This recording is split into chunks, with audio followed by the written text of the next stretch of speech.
हरियाणा की हर अपडेट के लिए बेल आइकन दबाएं और सब्सक्राइब करें STV हरियाणा न्यूज। नमस्कार, हमारे खास कार्यक्रम में आपका स्वागत है। आपके साथ मैं हूं खालिद हसन। देश में कोरोना ने अपना कहर ढाया हुआ है। हर आम से लेकर खास आदमी हर कोई कोरोना के जद में है। हर कोई बस यही आस लगाए है कि जल्द ये वक्त गुजर जाए, लेकिन जब तक ये वक्त नहीं गुजर रहा तब तक कोरोना से कैसे बचना है, कैसे इस पर लगाम लगानी है, यह बहुत जरूरी है। इसके लिए सरकार ने कोविड नियम तय किए हुए हैं। अगर जनता इन नियमों का पालन पूरी तरह से करती है तो जल्द ही हम इस कोरोना महामारी पर काबू पा सकते हैं।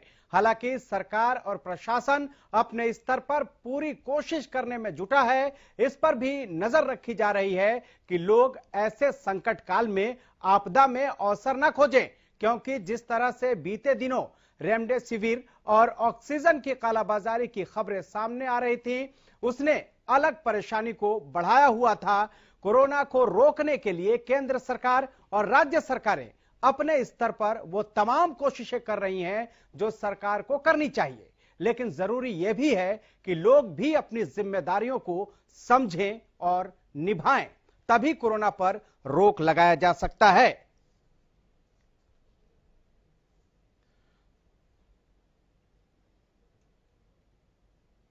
तो लगातार मामले बढ़ रहे हैं और आपको ग्राफिक्स के जरिए बताते हैं कि क्या है कोरोना के लक्षण। कोरोना इम्यून सिस्टम को कमजोर कर देता है, शरीर के हिस्सों में सूजन पैदा कर देता है। डायबिटीज, हाइपरटेंशन के मरीजों पर हो रहा ज्यादा असर, असामान्य हृदय गति, दिल का जोरों से धड़कना जैसे कई लक्षण हैं। मानसिक दुविधा, भ्रम, सिरदर्द, चक्कर आना भी इन लक्षणों में है। किडनी समेत कई अंगों की कोशिकाएं संक्रमित हो जाती हैं। किडनी में पहुंचने के बाद यह वायरस गंभीर सूजन कर देता है। इसका असर किडनी के टिश्यू पर भी पड़ता है। इसकी वजह से यूरिन की मात्रा कम हो जाती है। कम से कम 2 बार गर्म पानी से गरारे करें। घर पर समय समय पर भाप लेना भी बहुत जरूरी है। तेज बुखार, गला दर्द, सांस लेने में दिक्कत होने पर डॉक्टर को दिखाएं। कोरोना लक्षण पाए जाने पर घर पर खुद को आइसोलेट करें। 60 साल से ज्यादा उम्र के लोग तुरंत डॉक्टर को परेशानी के बारे में बताएं। ब्लड प्रेशर, डायबिटीज, दिल की बीमारी वाले लोग डॉक्टर से संपर्क करें। फेफड़ों के पुराने रोग, किडनी, लीवर के मरीज भी डॉक्टर से संपर्क करें। सांस लेने में दिक्कत होने पर मरीज को तुरंत अस्पताल में भर्ती करें। घर के हर कोने में अच्छी तरह से साफ सफाई करें। ये उपाय हैं बचाव के। ट्रिपल लेयर मेडिकल मास्क पहनना चाहिए। कोविड मरीज के साथ एक ही कमरे में हो तो उन्हें N95 मास्क का इस्तेमाल करना चाहिए। उपयोग के दौरान मास्क के सामने वाले हिस्से को छूना नहीं है। पसीने से मास्क गीला या गंदा हो जाता है, इसे तुरंत बदलना चाहिए। अपना चेहरा, नाक या मुंह छूने से बचना चाहिए। हाथों को थोड़े थोड़े समय पर साबुन से 40 सेकंड तक अच्छे तरह से धोना चाहिए। हाथों को साफ करने के लिए साफ कपड़े का इस्तेमाल करें। ग्लव्स पहनने से पहले और बाद में हाथ की सफाई करें। क्या है कोरोना के लक्षण, यह भी हमने आपको बताया है।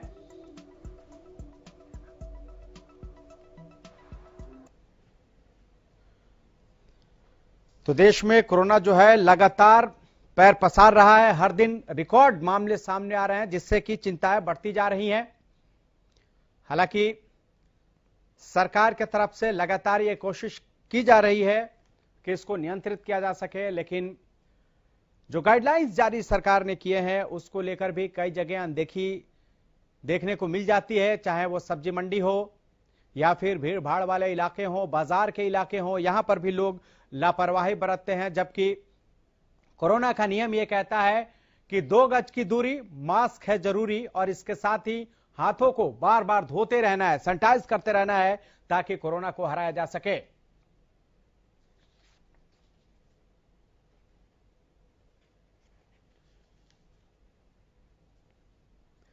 और हमारे साथ doctor Ajay Gupta, health expert, जुड़ चुके हैं। सर, स्वागत है आपका। सर, सबसे पहले सवाल यह है अजय जी कि इस बार जो कोरोना की दूसरी लहर आई है, ये इतनी खतरनाक क्यों है?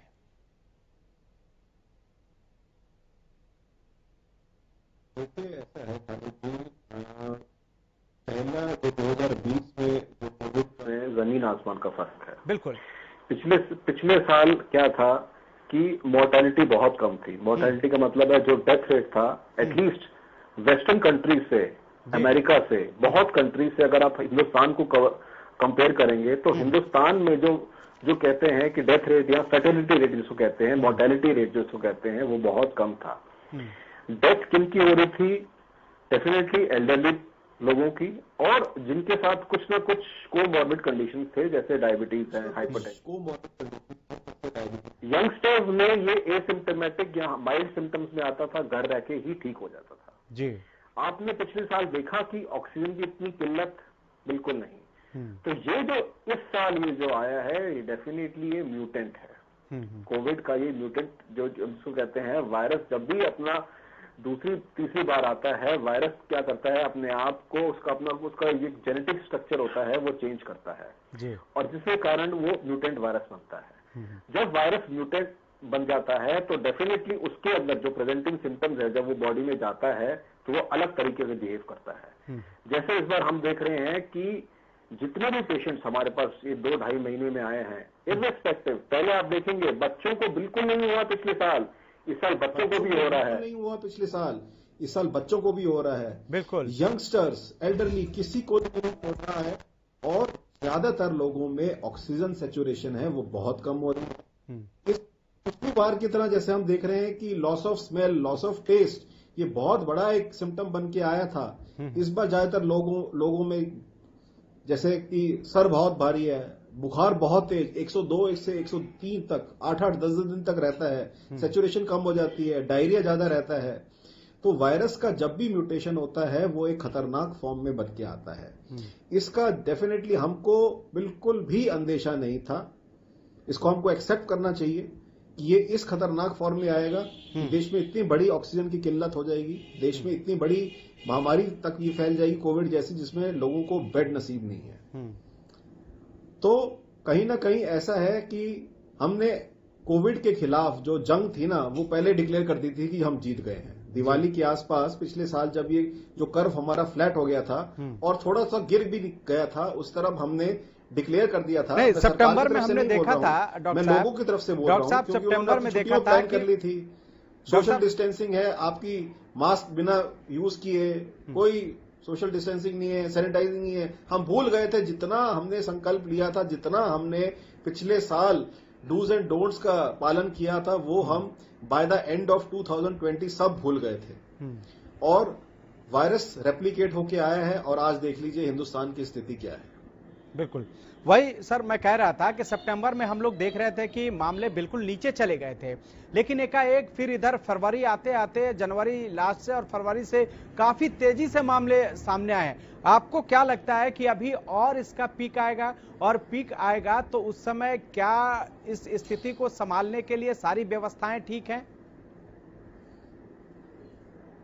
क्योंकि एक आंकड़े के खालिद जी, आपके चैनल के माध्यम से मैं एक बहुत आंकड़े ऐसे हो चुके हैं कि स्थिति हाथ से निकलती जा रही है। आपके चैनल के माध्यम से एक चीज मैं आपको बहुत स्पष्ट तरीके से बोलना चाहता हूं। आज जो एक स्टेटमेंट आया है, डॉक्टर फॉसी है जो कि एक चीफ है मेडिकल एडवाइजर यूएस के प्रेसिडेंट का, उन्होंने हिंदुस्तान की सरकार को यह एडवाइस किया है कि कुछ वीक्स का सेंट्रल लॉकडाउन जरूरी है हिंदुस्तान के अंदर। देखिए, लॉकडाउन क्यों जरूरी है?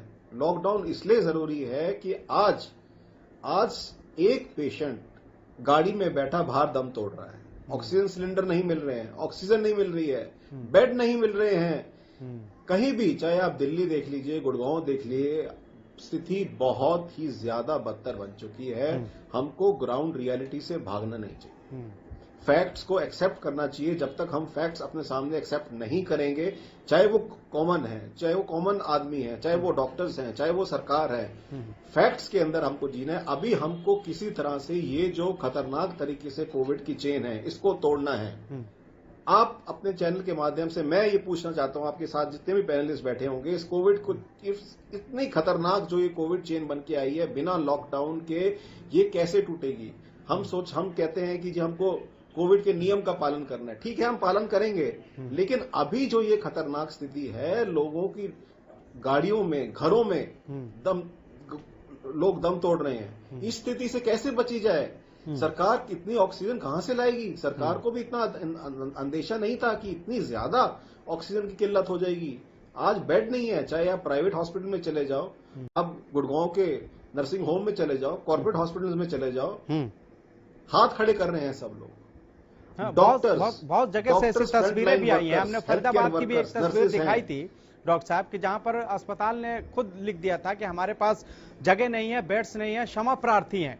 यानी कि स्थिति एक तरह से भयावह होती जा रही है। लेकिन इसके साथ ही आपसे ये भी जानना चाहेंगे कि कोरोना से बचाव के लिए जो मास्क और 2 गज दूरी और इसके अलावा हाथ सैनिटाइज तो हर आदमी जानता है, लेकिन क्या इसके अलावा भी कोई ऐसे कदम है जिसको उठाना चाहिए जिससे कि इससे लड़ा जा सके और बचा जा सके? खालिद जी, अभी हमारे पास हमको सबसे पहले क्या करना है, वायरस हम पे अटैक कर रहा है। जब वायरस हमको अटैक करना है तो जो वायरस की जो मल्टीप्लिकेशन की चेन है उसको तोड़नी है जी। आप मुझे बताइए, जब बाजार खुले रहेंगे, सब चीजें, ऑफिस मॉल्स खुले रहेंगे, क्या वो चेन ब्रेक हो सकती है? क्या हमारे पास इतनी फैसिलिटीज हैं कि अब इसको सस्टेन कर पाएंगे? अब एक लेवल ऐसा आ चुका है 2.5 महीने की लड़ाई के बाद कि अब ये एक तो जो लहर है ये थमने का नाम नहीं ले रही है जी। पीक अभी बहुत दूर है, पीक अभी नहीं आने वाली, 2-2.5 महीने तक तो ये पीक आएगी नहीं। क्या हमारा हेल्थ केयर जो स्ट्रक्चर है, जो क्या हमारे जो प्राइवेट हॉस्पिटल्स हैं, गवर्नमेंट हॉस्पिटल्स जो सेटअप्स हैं, डिस्पाइट कि डॉक्टर्स इतनी मेहनत से काम कर रहे हैं, हमारे नर्सिंग स्टाफ्स हैं, वार्ड बॉयज हैं, सारा दिन लगे रहते हैं। आप मुझे बताइए कि डॉक्टर का क्या काम है? डॉक्टर का काम है पेशेंट का इलाज करना। आजकल डॉक्टर का काम ये हो गया है कि सबसे पहले देखना कि पेशेंट के पास बेड है कि नहीं है, दूसरा हमारे हॉस्पिटल में ऑक्सीजन है कि नहीं है, तीसरा अगर नहीं है तो कहां से अरेंज करें। इतनी स्थिति जब बदतर बनती जा रही है तो देश में लॉकडाउन लगना चाहिए मेरे हिसाब से। और ये चेन, अगर लॉकडाउन नहीं भी लगना चाहिए, अगर मैं गलत कह रहा हूं तो मुझे ये बताया जाए कि ये जो कोविड की चेन है, जितने भी हमारे प्रदेश हैं, कोई प्रदेश नहीं छूटा, चाहे वो यूपी है, पंजाब है, कर्नाटक है, महाराष्ट्र है, गुजरात है, ऐसे मामले हमारे सामने आ रहे हैं, ऐसे वीडियोस हमारे सामने आ रहे हैं खालिद जी, डॉक्टर्स रो पड़े हैं बिल्कुल कि डॉक्टर्स पेशेंट्स के आगे हाथ जोड़ रहे हैं कि हमारे पास 1 घंटे की ऑक्सीजन बची है, 2 घंटे की ऑक्सीजन बची है, आप अपने पेशेंट को डिस्चार्ज करके लेके कहीं और ले जाइए। इस स्थिति को हमको निपटना है। अभी सोशल डिस्टेंसिंग, कोविड के डूज एंड डोंट से हम कुछ नहीं कर पाएंगे। हाँ, आगे के लिए बचना है तो इसको तो हमेशा के लिए पालन करना है। स्थिति अभी ग्राउंड रियलिटी हमको रियलाइज करनी चाहिए और ग्राउंड रियलिटी पे एक्शन होना चाहिए ताकि ये चेन टूटे और किसी तरह से जो ये हेल्थ केयर सिस्टम है, डॉक्टर्स हैं, नर्सिस स्टाफ है, इनको थोड़ा ब्रीदर मिले, आम आदमी को थोड़ा ब्रीदर मिले कि इसकी जो ग्राफ है वो थोड़ा सा थमे, नीचे आए थोड़ा।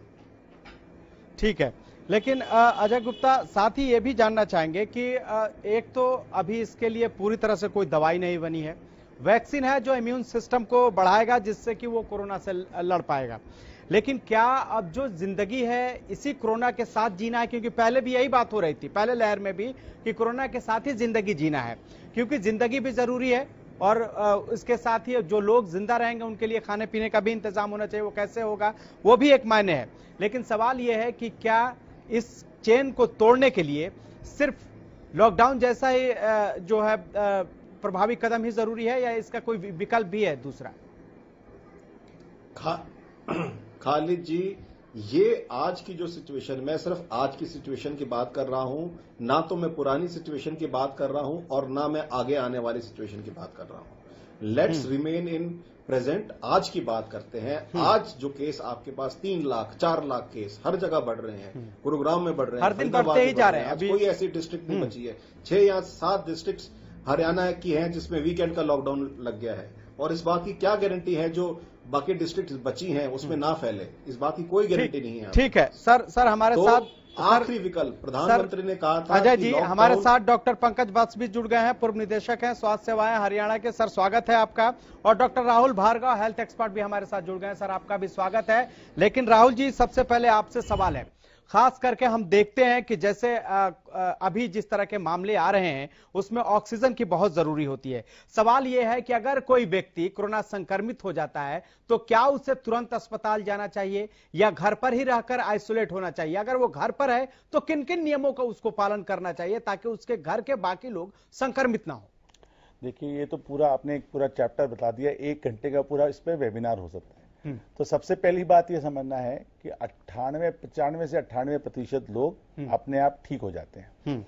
बट ये डेटा था पिछली वेव का, कोरोना नंबर 1 का, कोरोना 1.0 का। कोरोना 2.0 में 8 से 10% लोगों को ऑक्सीजन की जरूरत पड़ रही है। यंग लोग हैं जिनको डायबिटीज है, ब्लड प्रेशर है, ओबेसिटी है, स्मोकिंग करते हैं या कोई भी और कोमॉर्बिडिटीज हो, किडनी लिवर कैंसर की कोई भी परेशानी हो, इन लोगों को इमीडिएटली डॉक्टर से बात करनी है। तो जब भी कोरोना पता चले, पहली चीज हर सिम्टम को कोरोना सोच के चलिए और कोरोना टेस्ट कराइए। टेस्टिंग का ये फायदा होता है कि अगर आज मुझे पता चल गया कि कोरोना है तो मैं अपने आप को आइसोलेट कर लेता हूं और मैं 3 और 30 लोगों को इन्फेक्ट नहीं करता। सबसे बड़ी प्रॉब्लम अभी ये आ रही है, बहुत सारे लोग 7-7, 8-8 दिन तक बुखार हो रहा है, वो कोरोना टेस्ट नहीं करा रहे डर के मारे। तो उस डर के मारे में क्या होता है, उनके लंग की सैचुरेशन गिरती है और 80 आती है। ये भयावह स्थिति क्यों बनी? पिछले 1 हफ्ते की स्थिति भयानक क्यों थी? क्योंकि लोग 70-80 सैचुरेशन पे आ रहे थे। तो दर्शक पूछना चाहेंगे कि नॉर्मल कितनी होती है? 95 से 98 तक नॉर्मल होती है। 80 पे हालत ऐसी आ जाती है कि बाकी ऑर्गन शरीर के, हार्ट तेजी से काम करने लगता है, हार्ट तेजी से काम करता है, किडनी पे असर आता है, किडनी बैठती है, हार्ट बैठता है, हार्ट अटैक होता है और आपकी मृत्यु हो जाती है। ऐसा क्यों पहुंचना है? जागरूकता है ना। पहली सरकार ने बोला कोरोना बुखार हो, सिम्टम हो, डॉक्टर से संपर्क करें, अस्पताल नहीं दौड़ना है, अस्पताल नहीं दौड़ना। सिम्टम डॉक्टर साहब आप अपनी बात पूरी करेंगे, लेकिन इसके साथ मैं आपको एक बार यह भी कहूंगा कि इसके साथ साथ आप जो लक्षण है ना वो भी रिपीट कर दीजिएगा ताकि हमारे जो दर्शक हैं वो समझ सकें कि ये चीज अगर हो तो वो जाके टेस्ट करा सकें। सो सिंपल सी बात है, कोई भी सिम्टम इस समय, बुखार, अत्यधिक बॉडी में दर्द होना, हेडेक होना, लूज मोशंस हो जाना, आंखों के आगे आंखों का लाल हो जाना, खांसी जुकाम जो पिछली बार थे वो हो जाना, और स्मेल का लूज होना, टेस्ट का लूज होना, सब वो 4-5वें दिन पे आता है। उससे पहले ही लोग इस बार शरीर के दर्द से, सूखी खांसी के साथ, बुखार के साथ, पतले दस्त के साथ प्रेजेंट कर रहे हैं। तो मेरा मानना यह है कि हर सिम्टम को कोरोना मान के चलिए, पहली चीज। दूसरी चीज, घर में अगर एक को कोरोना है तो ये मान के चलिए कि बाकी तीनों को कोरोना होगा। जब तक प्रूव नहीं हो जाता, आप पीसीआर टेस्ट करा के तीनों लोग अलग अलग हो जाइए। अगर अलग अलग नहीं हो सकते तो घर में डबल लेयर का मास्क पहन के रख लीजिए। खाना साथ मत खाइए, 14 दिन साथ खाना नहीं खाएंगे तो कोई फर्क नहीं पड़ेगा। प्लीज इस बात को समझिए। कोरोना पॉजिटिव हो गया तो अंत नहीं है। अंत तब है जब मैंने सोच लिया अंत है, और जब मैंने डर गया तब अंत है। ये समझिएगा बात को। बुखार आ रहा है, पहले से 3 से 4 दिन तक बुखार रहेगा, शरीर में दर्द रहेगा, 4-5वें दिन बुखार उतर जाएगा। किसी का बुखार 5वें दिन से भी आगे जाता है, उसे स्टेरॉइड लेने की आवश्यकता पड़ सकती है, पर अपने डॉक्टर से संपर्क करें। कोरोना का मतलब नहीं है कि इमीडिएटली ऑक्सीजन गिर जाएगी। अब कब दौड़ना कब है? When you have to run. जब 5वें दिन से ज्यादा बुखार चल रहा हो, ऑक्सीजन सैचुरेशन 94 से नीचे आ रही हो, इसका मतलब यह है कि आपको अस्पताल में डॉक्टर से बात करने की आवश्यकता है, ना कि ऑक्सीजन कंसंट्रेटर और ऑक्सीजन सिलेंडर ढूंढने की आवश्यकता है। क्योंकि उसके साथ में आपको और भी दवाइयां चलेंगी। हो सकता है रेमडेसिविर दिया जाए, हो सकता है कोई और दवाई दी जाए, पर दवाई दी जा सकती है जिससे आप ठीक हो सकते हो। इस वेव में 2.0 में तेज संक्रामक रोग था, जल्दी ऑक्सीजन सैचुरेशन गिर रही थी, इसलिए सीटी स्कैन 5वें-6ठे दिन पे कराने की आदत हमने डाल ली है। और जैसी स्कोर दिखता है कि हाई है या लंग्स बहुत ज्यादा इन्वॉल्व है, तो आप उसको अस्पताल में भर्ती करके चालू करते हो। जैसे प्रीवियस प्रवक्ता अजय गुप्ता जी बोल रहे थे, देश विदेश कोई भी सरकार हो, इस भुलावे में ना रहिएगा साहब कि ये देश की सरकार हार गई। इतनी बड़ी आपदा अमेरिका भी घुटने झुका दिए, इटली ने झुका दिए, यूके ने झुका दिए। ये बात समझिए, इस बात को। बिल्कुल हम फिर भी चल रहे हैं, हम चीजों को सुधारने की कोशिश कर रहे हैं। अब आपका साथ चाहिए। आज मैं ट्विटर पे बोल रहा हूं, ये भविष्यवाणी कर रहा हूं, अगर हम सब साथ चलेंगे तो 7 से 10 दिन में वी विल स्टेबलाइज, और आज से 14 से 21 दिन में हम रिवर्सल कर देंगे इस कर्व को। तो प्लीज चिंता मत करिए, अस्पताल के चक्कर मत काटिए, घबराहट में अस्पताल में जाके ना भर्ती होइए। हो सकता है कि आप किसी जिसको सही में जरूरत है बेड की, उसके बेड से वंचित कर रहे हो। धैर्य रखिए, हम सब ठीक हो जाएंगे, घबराइए मत। बिल्कुल। डॉक्टर पंकज वत्स भी हमारे साथ बने हुए हैं। सर, सवाल यह है कि मैंने एक प्रोग्राम अभी कुछ देर पहले मैं कर रहा था, तब लोगों की शिकायत आ रही थी कि बहुत से ऐसे पेशेंट है, किसी को शुगर है, किसी को ब्लड प्रेशर है, किसी को और बीमारी है। जब वो जाते हैं तो डॉक्टर पहले ये कहते हैं कि इनका टेस्ट करो। जब टेस्ट उनका पॉजिटिव आता है तो सारा ध्यान बाकी जो बीमारी है उससे हटा के टेस्ट पॉजिटिव पे केंद्रित कर दिया जाता है। इसके वजह से मरीजों को बहुत परेशानी होती है। उनका तो यह भी कहना है कि इसके वजह से बहुत से लोग हताहत भी होते हैं। नहीं, देखिए, जो दो चीजें अलग अलग है। जो उसको पहले से जो बीमारी है उसका इलाज अलग तरीके से चल रहा है। अगर वो कोरोना पॉजिटिव नहीं है तो उसका इलाज उसी तरीके से चलता रहेगा, उसी में दवाई ऊपर नीचे करके बदल के आप ट्रीटमेंट दे देंगे। लेकिन जैसे ही उसको कोरोना भी आ रहा है तो कोरोना जो इनके ऊपर, इन बीमारियों पर जो एडवर्स इफेक्ट डाल रहा है, जैसे भी डॉक्टर साहब ने बताया कि वो जो ऑलरेडी कंप्रोमाइज्ड इम्यूनिटी होती है तो उसका प्रभाव बहुत तेजी के साथ बहुत ज्यादा आता है। तो बेसिकली आप समझिएगा कि कोरोना का इलाज फिर भी नहीं कर रहे होते हैं। कोरोना के कारण जो सिम्टम्स में बढ़ोतरी हो रही है और जो उनकी ज्यादा सीवियरिटी हो रही है उसी को ट्रीट कर रहे हैं डॉक्टर्स। कोरोना से सिर्फ ये है कि विशेष ध्यान उसी तरफ दिया जा रहा है। उनका ये कहना है कि उसको आइसोलेट कर दिया जाता है। अब जब वो आइसोलेट हो जाता है तो उस पे फोकस नहीं हो पाता, जिसकी वजह से जो पहली वाली बीमारी है वो ज्यादा हावी हो जाती है। देखिए, अगर उसको आइसोलेट नहीं करेंगे तो इसका मतलब और बहुत सारे लोगों को इन्फेक्ट करेगा वो।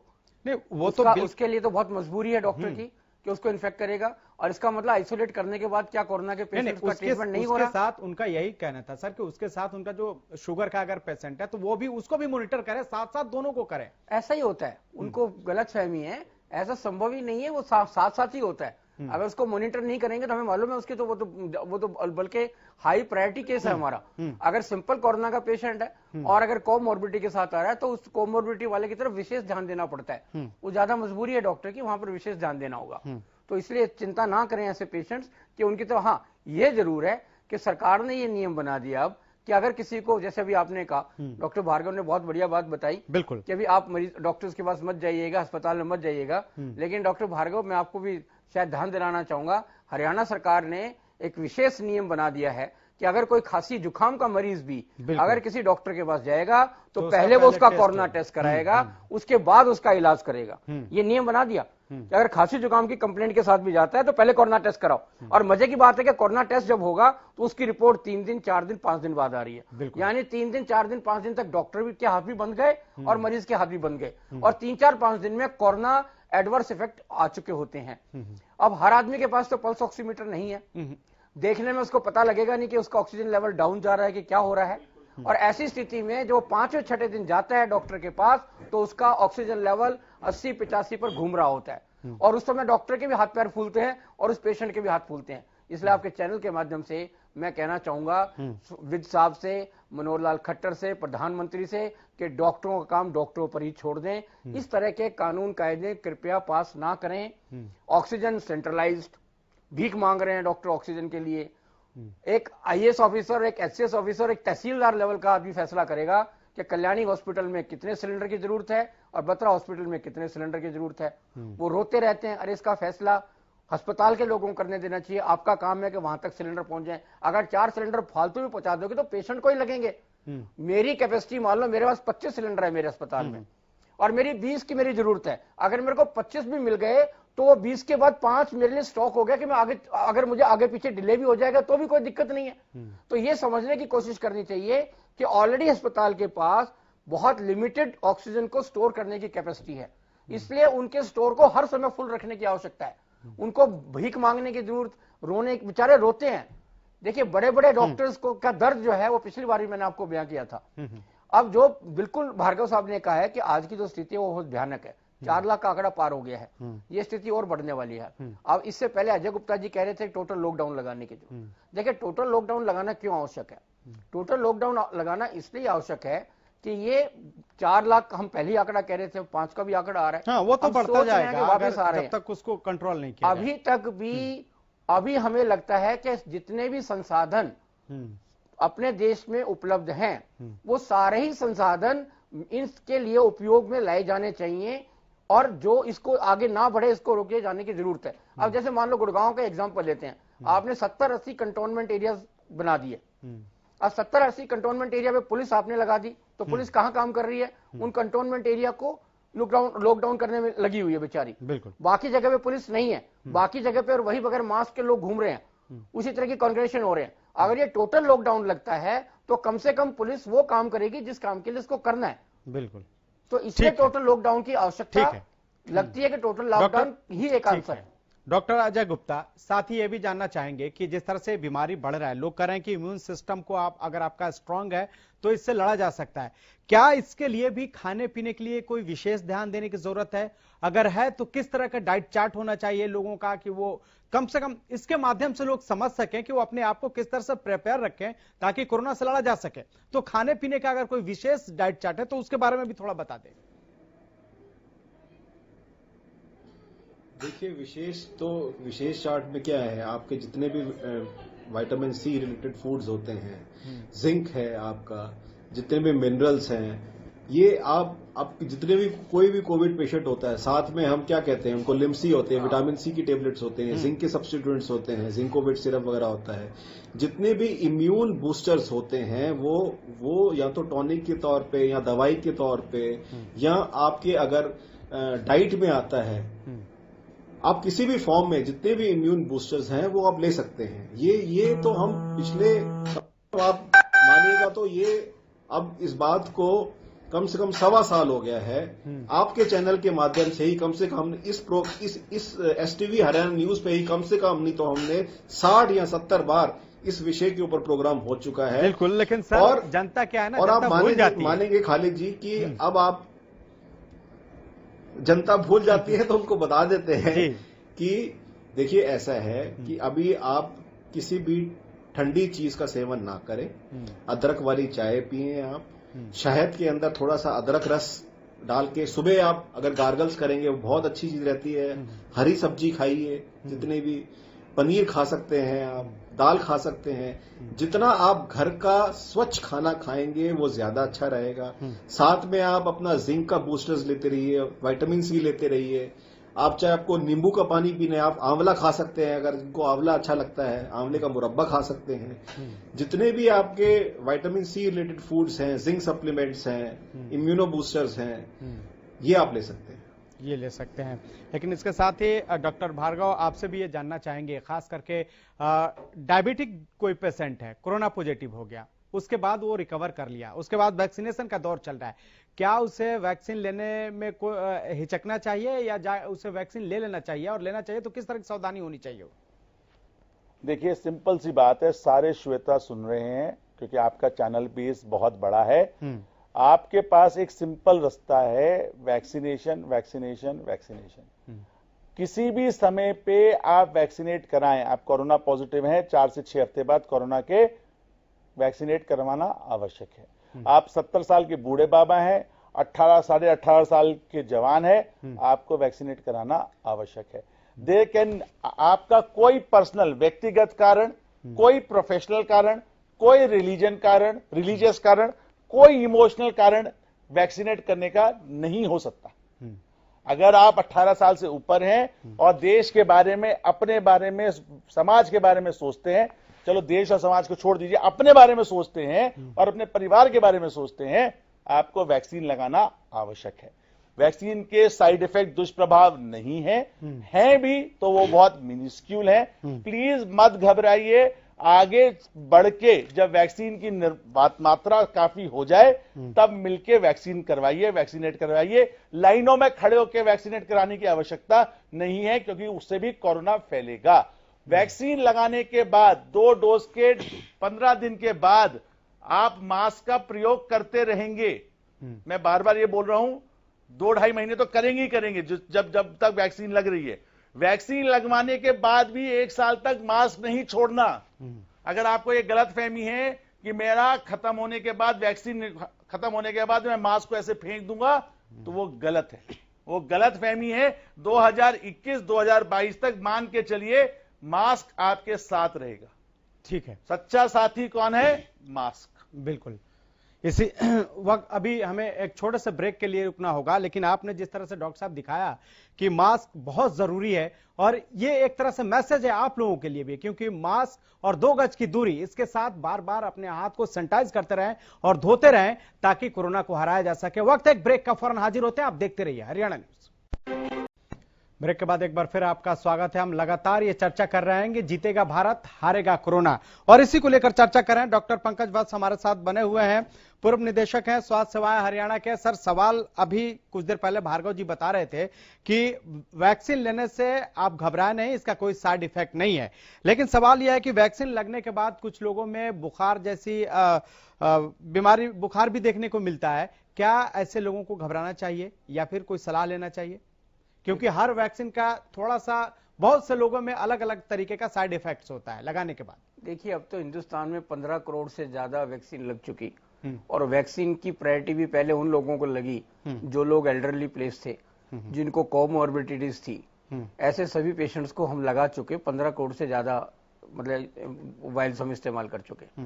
तो ऐसे में जो साइड इफेक्ट्स आ रहे हैं वो बहुत मिनिमम है। बहुत रेयरेस्ट ऑफ रेयर सर्कमस्टांसेस में कुछ इस तरह की घटनाएं आ रही हैं जो चिंता पैदा करती हैं। अदरवाइज छोटा मोटा फीवर होना, बॉडी एक होना, ये कुछ छोटा बहुत बड़ी बात नहीं है, लेकिन इसके बदले में जो आपको सुरक्षा मिलेगी वो बहुत बड़ी बात है।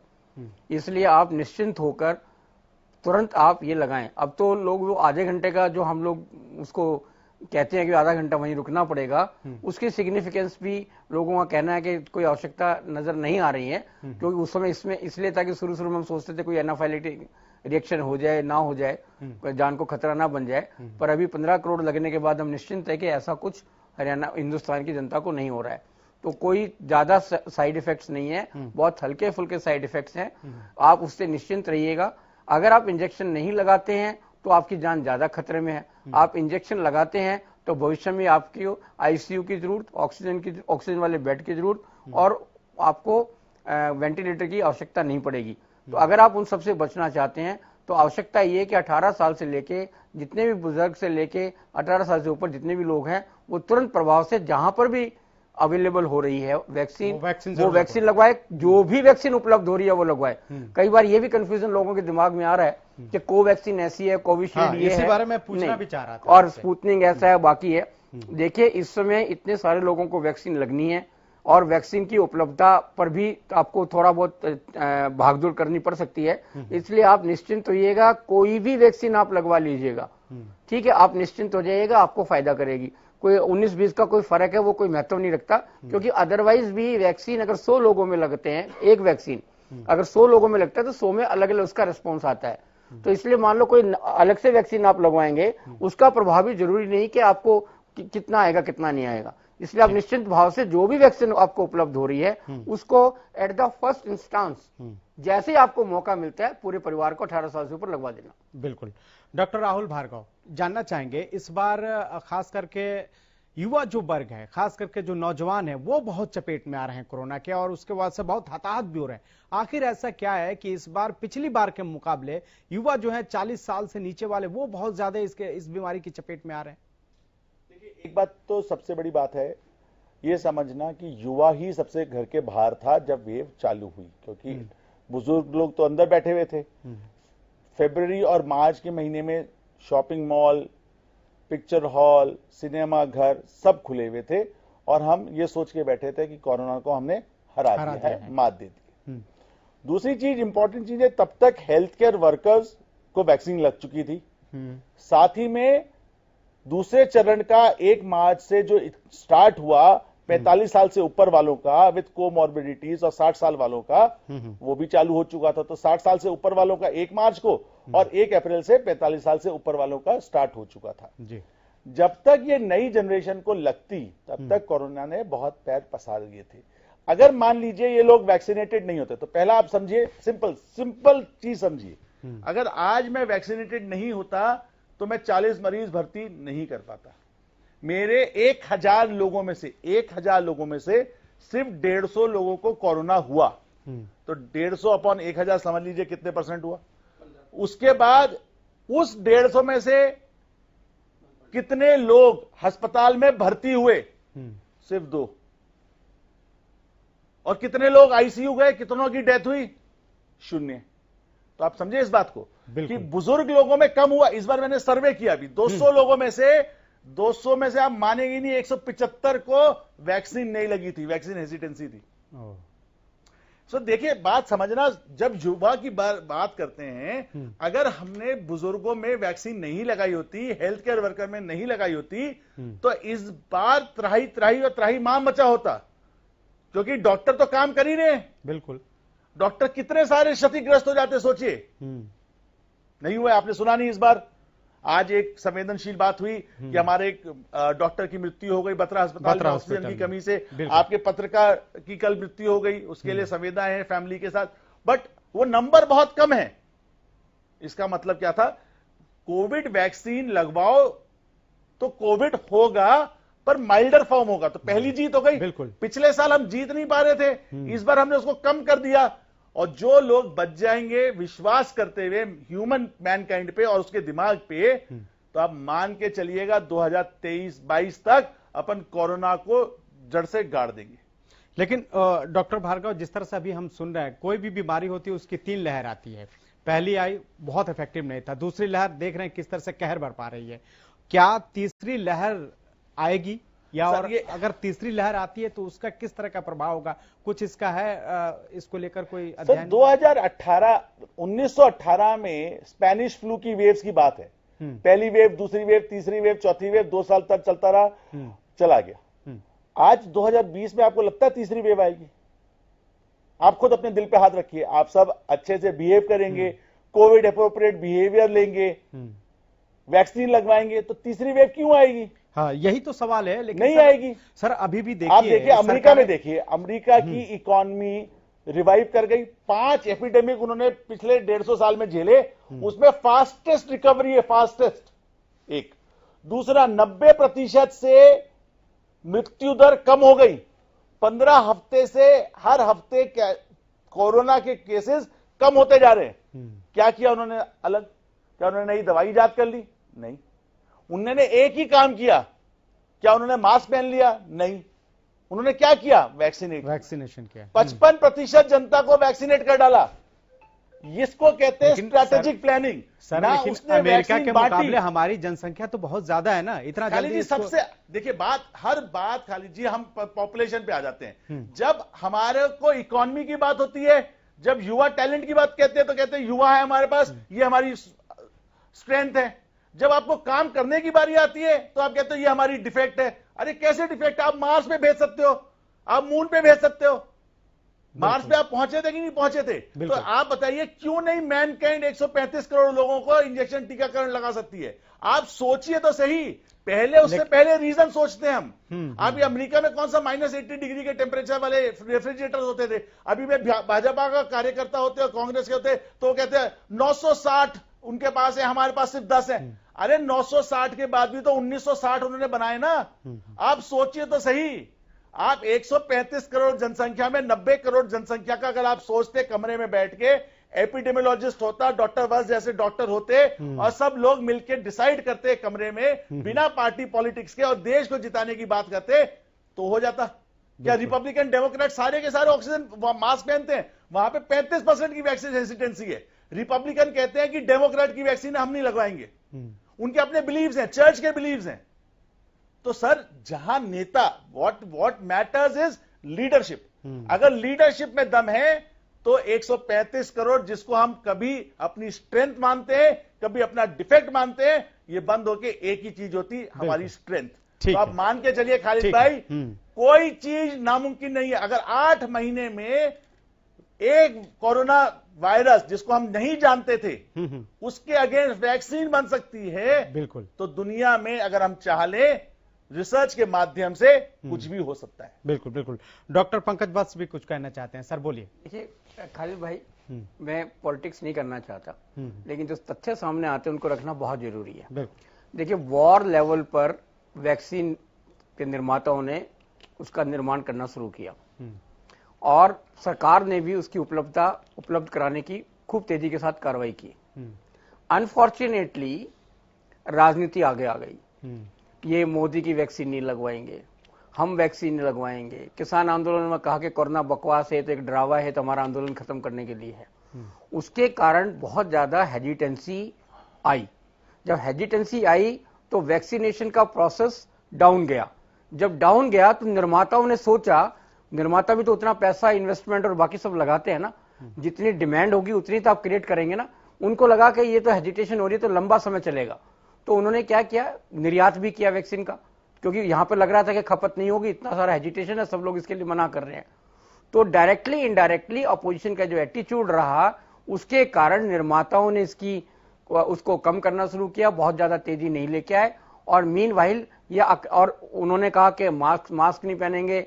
आप बड़े बड़े इलेक्शंस हुए, वेस्ट बंगाल का इलेक्शन कह लीजिएगा, पंचायतों का इलेक्शन कह लीजिएगा, हर जगह पे खुली छूट, खुला खेल लोगों ने किया, आमंत्रित किया कोरोना को। कोरोना किसी के पास नहीं जाता है, कोरोना निमंत्रण से जाता है। तो सारी राजनीतिक पार्टियां एक तरह से जिम्मेदार थी, राजनीतिक पार्टियां जिम्मेवार थी, और राजनीतिक पार्टियों के फॉलोअर्स और उनकी बात को मानने वाले लोग भी जिम्मेवार थे, जो ये कह रहे थे कि मुझे मास्क की जरूरत नहीं है, मुझे सोशल डिस्टेंस की जरूरत नहीं है। आम जनता ने तो खिलवाड़ किया, आप शादी में जाके देख लीजिएगा।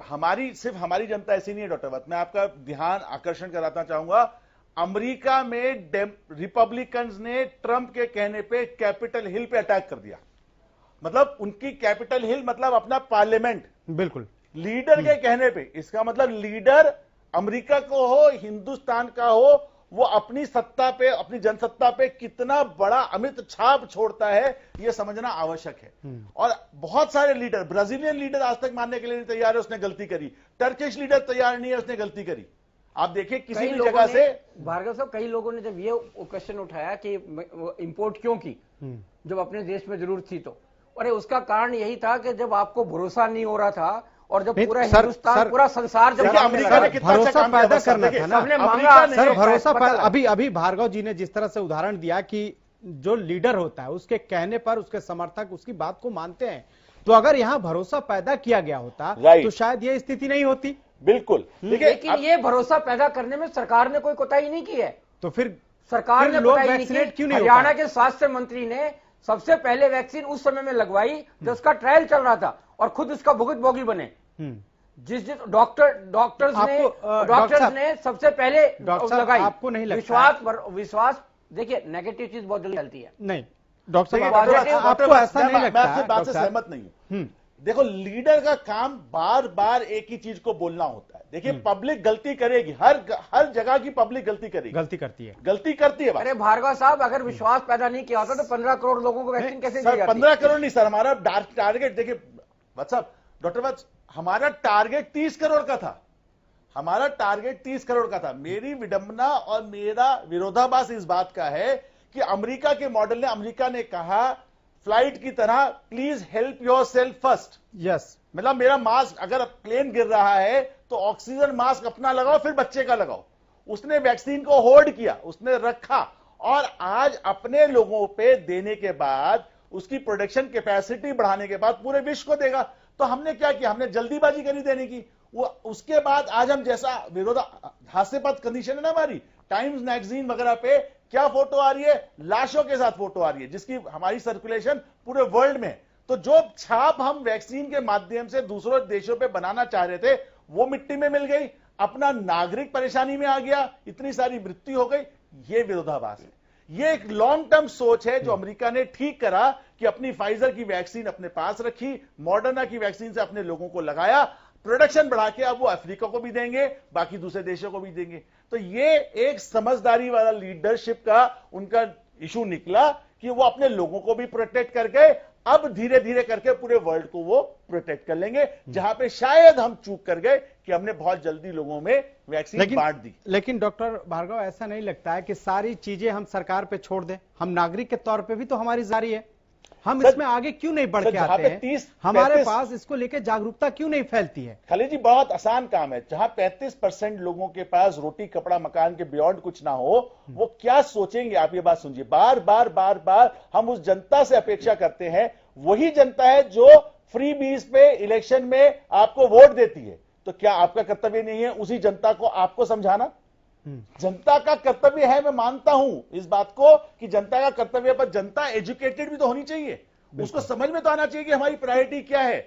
उसको लगा कि जब वेस्ट बंगाल में इलेक्शन है, उसको लगा कि जब पूरी दुनिया खुल गई तो मैं अपने रोजगार पे क्यों ना काट जाऊं। गुरुग्राम में जहां पे कारीगर आते हैं, पिछले हफ्ते तक भी वो बिना मास्क के खड़े थे। हमारी जनता को डिसिप्लिन में लाने के लिए, इंप्लीमेंटेशन करने के लिए, डिसिप्लिन के लिए थोड़ा बहुत सख्ती होने की आवश्यकता है। इसीलिए सरकारें हैं, इसीलिए एग्जीक्यूटिव्स हैं, इसीलिए पुलिस है। देखिए, तीनों को ओवरलुक नहीं कर सकते। हम बार बार कहते हैं कि सरकार की हम जिम्मेदारी क्यों डालते हैं, क्योंकि सरकार की जिम्मेदारी है कि असलियत बता के लोगों पे अगर जरूरत पड़े तो सख्ती करे, जरूरत पड़े तो उनको राइट इंफॉर्मेशन देके समझाए। जरूरत पड़े तो राइट इंफॉर्मेशन दे और जरूरत पड़े तो सख्ती करे।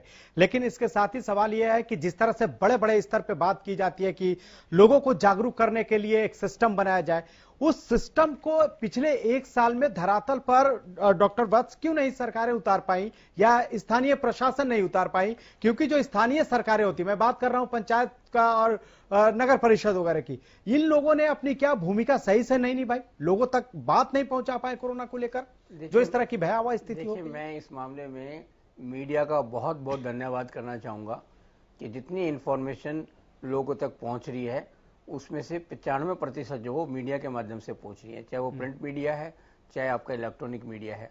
आप लोगों का सहयोग जो है वो लोगों तक जानकारी देने में और लोगों तक सूचना देने में बहुत बड़ा रहा है। और मैं आगे भी आशा करता हूं कि चैनल में कम से कम 1-2 प्रोग्राम दिन में अवश्य पॉजिटिव साइड में दिखाएं, उनको किस तरह से प्रिकॉशंस लेनी है, कैसे क्या काम करना है, इस तरह के स्पेशल प्रोग्राम्स भी आप लोग दिखाएं। क्योंकि सरकार के पास इतना सरकार जो है, आप देखेंगे चाहे वो दिल्ली की सरकार हो, चाहे केंद्र की सरकार हो, चाहे उत्तर प्रदेश की सरकार हो, उनके नेताओं के फोटोज के साथ जो सूचना आती है वो एक लिमिटेड सूचना होती रहती है और वो बार बार कई दिनों तक रिपीट होती रहती है। उतनी जानकारी लोगों तक पहुंच पा रही है, बाकी सब तो लोग उसी में लगे हुए हैं, कोई वैक्सीनेशन में लगा हुआ है, लोगों तक जानकारी देना बहुत मुश्किल काम हो रहा है। तो इसमें एनजीओज का एक बहुत बड़ा रोल है, वो आगे आए और मीडिया को भी रिक्वेस्ट है कि पॉजिटिव न्यूज और कैसे इसके बारे में वो लोग कर सकते हैं काम, उसके बारे में जानकारी दें। लेकिन डॉक्टर भार्गव जी, ये जानने की हम कोशिश करेंगे, आपने कहा जैसे कि अगर कोई माइल्ड किसी में सिम्टम है तो वो घर में आइसोलेट हो सकता है, लेकिन आप जानते हैं कि एक घर में जब वो बंद होगा तो उसके लिए बहुत ही मुश्किल होगी और निगेटिविटी भी उसके साथ होगी और दिमाग में उसका फैलेगा। तो क्या उसको कैसे एक कोई ऐसा सुझाव दीजिए कि जो अकेला आदमी जब एक कमरे में हो तो क्या उसे किस तरह से अपना वो दिनचर्या सेट करना चाहिए ताकि आसानी से 14 दिन कट जाए और वो कोरोना से बाहर भी निकल जाए? देखिए, सबसे पहली बात है कि कोरोना के पहले शुरुआती लक्षणों में 2-3 दिन आपको शरीर में कमजोरी रहेगी। आप बिस्तर पे हो सकता है रहो, उस समय अपनी फुल पौष्टिक diet, high protein diet, high carbohydrate diet लेते रहिए, पानी ज्यादा पीते रहिए। क्योंकि मुझे वो सिम्टम हुआ था जिसमें मुंह बहुत सूखता था, तो वो 5 दिन तक मुंह सूखा। इसके साथ में नियमित रूप से अपना योगा करिए। देखिए, योगा की मैं बात करना चाहूंगा कि जिस तरह से कोविड के केसेस अभी डिस्चार्ज हो रहे हैं, इनको 6 महीने से लेकर साल भर तक पोस्ट कोविड केयर लगेगी, जिसमें लंग्स की एक्सरसाइज की आवश्यकता पड़ेगी। पर अपना नियमित रूप से सुबह उठिए, वर्जिश करिए, खाना खाइए, नाश्ता 8, 2 और 8 का सिस्टम रखिए। 8 बजे खाना, नाश्ता 2 बजे खाना, रात में 8 बजे खाइए। दिन में कम से कम सोइए ताकि रात को आपको खुल के नींद आए, पूरी नींद आए, ताकि आप थक के सो पाए। इंपॉर्टेंट इससे ज्यादा यह है कि कोई भी नकारात्मक सोच ना ले, क्योंकि 98% लोगों को कुछ नहीं होगा और जो बाकी 2% है, मान के चलो मेरे बंधु, हम वो लोगों को भी नहीं जाने देंगे अगर हम जागरूक रहेंगे। तो इसलिए घबराइए मत, कोरोना के बारे में थोड़ा बहुत पढ़ते रहिए। हाँ, ऑफ कोर्स शाम को 8 से 9 हरियाणा न्यूज देखते रहिए।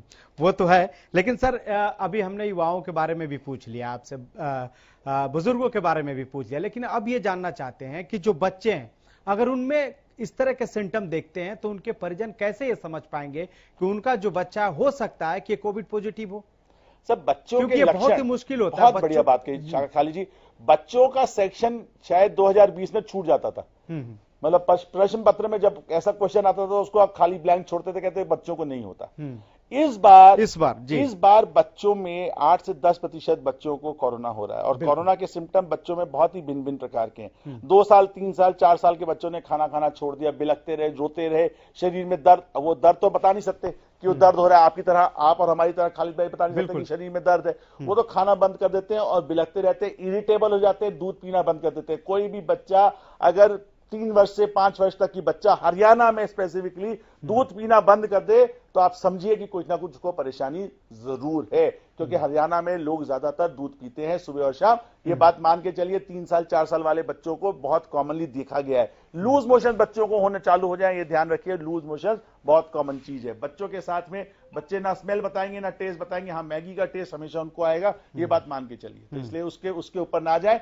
इसके साथ में जॉइंट पेन्स, हड्डियों में दर्द अगर बच्चों को हो रहा है, हड्डियों का दर्द का मतलब है जो थोड़े बच्चे बड़े हो गए, जो अपने जोड़ों में दर्द बता सकते हैं, साथ में कोई रैशेज हो, चमड़ी पे रैशेज मतलब लाल कलर के चिकत्ते आ रहे हो, जिसको अपन कनेक्टिव टिश्यू डिसऑर्डर कहते हैं, उसका ध्यान रखें। बच्चों में ये लक्षण हो रहे हैं, 2 साल के बच्चे को भी कोरोना है, तो आप मान के चलिए जब तक परिस्थितियां विपरीत नहीं होती तब तक हर चीज को कोरोना मान के चलिए, ये बात सही रहेगी, तथ्य रहेगा। क्योंकि इससे एक चीज है, हम ज्यादा प्रिकॉशियस ओवर कॉशियस रहेंगे, आइसोलेट करके दूसरे को होने से बचा लेंगे, मास्क पहन के घर में दूसरे से बचा लेंगे। मैं आपको बताता हूं, मेरी वाइफ को 12 दिन से कोरोना था, उसको भी टीका लग चुका था, वो अब ठीक हो गई, घर में मास्क पहन के रहे, किसी और को कोरोना नहीं हुआ। तो इंपॉर्टेंट मास्क और वैक्सीन दोनों इंपॉर्टेंट है। और मान के चलिए फाइजर की वैक्सीन जिस प्रकार से आगे बढ़ रही है वो प्रेग्नेंट फीमेल्स में भी कामयाब है, जिसका डेटा अभी आया है कि कोई सेफ्टी इश्यूज नहीं पाए गए।